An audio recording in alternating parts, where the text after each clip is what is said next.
আপনি হাদিসের বই দেখবেন এটা দাদি বইগুলো তো দেখাই হাদিস এবং কোরআন দুইটা জিনিস কি দুইটা না দুইটা নাই একই তাও তো আপনি জীবন হাদিস আর কোরআন তো সব একই কেম ভাই তাই এক না তাই কি? হাদিস রিসার্চ করছে কেটা সবাই জানেন কারা হাদিস করছে কিনা নবীর আমল হচ্ছে না কারা করছে আমার বুঝেন হাদিস কারা করছে হাদিস আর 104 খানা হাদিস তো আছে আল্লাহ তরফ থেকে সেটা আমি কই নাই হাদিস আমি কিন্তু একটা প্রশ্ন হাদিস এবং কোরআন হ্যাঁ এটা ইনজিল করছে তো আল্লাহ দুইটা জিনিস হ্যাঁ এটা দুইটাই আল্লাহই করছে হাদিস রিসার্চ করছে যত নবীরা তাও কি নবীগো ইতিহাস খালি নবীগিরি নবীগো ইতিহাস কোন কোরআন রব্বুল আলামিন সে নিজে নাজিল করছে ঠিক আছে মানে এই কারণে কি হ্যাঁ আপনি শাশুড়ি দেব না যে আপনার শাশুড়ি কি লাগে এটা কবেন না ঠিক আছে এখন আপনি শাশুড়ি তালি মা বলে মানলেন না কারণ কি কারণ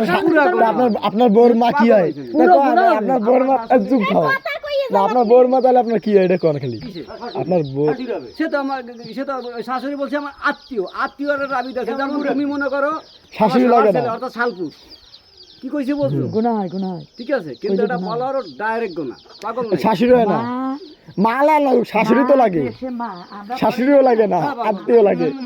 মায়ের স্থান মায়ের জায়গা ব্লাড এবং তুমি আরেকটা জিনিস বলবো তার ব্লাডের সাথে তাগো ব্লাডের সাথে আমার কোনো ব্লাড অ্যাডজাস্ট ব্লাড আমার